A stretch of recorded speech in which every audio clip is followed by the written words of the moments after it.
ഞങ്ങൾ അക്ഷയ വന്നാണേ. അക്ഷയ വന്നു കഴിഞ്ഞു, കാര്യങ്ങളൊക്കെ കഴിഞ്ഞു, ഫുഡൊക്കെ കഴിച്ചു. പോകാൻ വേണ്ടി ഇങ്ങനെ വരുവാണ്. അല്ല, പോകാൻ വേണ്ടി ഞങ്ങളിങ്ങനെ നടക്കുകയാണ്. അപ്പോൾ ഞങ്ങൾ വിചാരിച്ചു ഇവരെ കാണാതെ ഞങ്ങളിങ്ങനെ പോകും. ഓ മൈ ഗോഡ്, എങ്ങനെ പോകും. അന്ന് പിന്നെ ഇവനെ അങ്ങ് കണ്ടിട്ട് പോയേക്കാന്ന് വിചാരിച്ചു. ആരെയാണെന്നല്ലേ ഇവനെ കണ്ടു കഴിഞ്ഞ് ഗായ്സ് നിങ്ങൾക്ക് മനസ്സിലാവും അവൻ ആരാണെന്നുള്ളത്. കാട്ടിത്തരാം ഗായ്സ്, ഞങ്ങൾ കാട്ടിത്തരാം. ഓ മൈ ഗോഡ്, ഞങ്ങൾ അവൻ്റെ അടുത്തെത്തിയിരിക്കുന്നു ഗായ്സ്. അയ്യോ, എനിക്ക് വയ്യ സത്യം പറയാലോ. നമ്മൾ ഇടുക്കിക്കാരാണെങ്കിലും അതിൻ്റെ അഹങ്കാരമൊന്നും എനിക്കില്ല. അതുകൊണ്ട് തന്നെ ഞാൻ പറയാം, ഞാൻ ഇന്നേ വരെ ഈ സാധനം അടുത്ത് വന്ന് കണ്ടിട്ടില്ല. പക്ഷേ ഇന്ന് ഞാൻ കാണാൻ പോകാം ഗായ്സ്.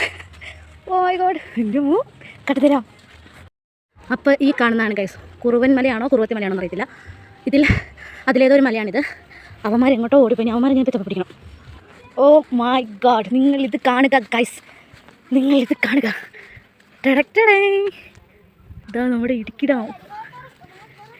ഇതാണ് ഗൈസ് ഇടുക്കിടാം. ഞാൻ ഇപ്പോൾ അടുത്തത് കണ്ടിട്ടില്ല കേട്ടോ. ഞാൻ ബസ്സിലൊക്കെ പോകുമ്പോൾ കണ്ടതല്ലാതെ അയ്യോ, ഞാൻ ഇങ്ങനെ വരെ എത്ര അടുത്തുണ്ടില്ല. ഇപ്പോൾ കാണുന്ന കുറുവത്തിമലയാണെന്ന് തോന്നുന്നു. കാരണം വലിയത് കുറുവന്മലയും കുഞ്ഞത് കുറുവത്തിമലയും. അടിപൊളിയിൽ ഞാൻ എന്നോട് മൊത്തം കമ്പി വെച്ച് വെച്ചേക്കുന്നത് തന്നെ. Oh my God.